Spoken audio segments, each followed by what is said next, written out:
আচ্ছা, এই সবজিটা কতজন চেনো বা খেয়েছো? সবজিটার নাম হচ্ছে শাপলা। খেতে কিন্তু দুর্দান্ত লাগে। পেঁয়াজ দিয়ে শাপলা ভাজা গরম গরম ভাতে খেতে যেন অমৃতের সমান লাগে। কতজন খেয়েছো আমাকে কমেন্টে জানিও। আজকে অবশ্য শাপলা ভাজা করিনি, এটা দিয়ে একটা অন্য রেসিপি বানিয়েছিলাম। তোমরা যদি শাপলা ভাজার রেসিপি চাও তাহলে আমাকে জানিও, নিশ্চয়ই শেয়ার করবো। তো প্রথমেই দেখতেই পাচ্ছ আমি শাপলাগুলোকে সুন্দর করে ছাড়িয়ে নিলাম। ছাড়ানোটা খুব কঠিন কাজ নয়, হাত দিয়ে ভেঙে ভেঙে দেওয়া যায়, বটি ছুরি কিছুই লাগে না, শুধু উপরের আঁশটা ছাড়ালেই হয়ে যায়।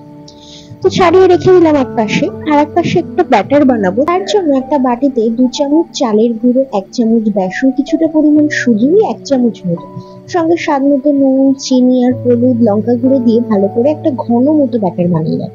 অবশ্যই ঘন বানাবে, না হলে শাপলার গায়ে কিন্তু লাগবে না পাতলা ব্যাটারটা হলে। এবার একটা কড়াইতে কিছুটা পরিমাণ তেল গরম করে যে শাপলাগুলো কেটে রেখেছিলাম সেটা এই ব্যাটারের মধ্যে চুবিয়ে গরম গরম তেলে উল্টে পাল্টে লাল লাল করে ভেজে নেব। ব্যাস, তাহলেই রেডি হয়ে গেল আমাদের শাপলার পকোড়া।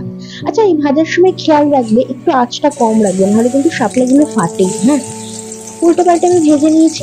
রেডি হয়ে গেল আমার শাপলার পকোড়া। খেতে কিন্তু বেশ কুড়মুড়ে হয়েছিল, একবার বানিয়ে দেখো। আজকের রেসিপি যদি ভালো লাগে তাহলে লাইক কমেন্ট শেয়ার করতে কিন্তু ভুলো না।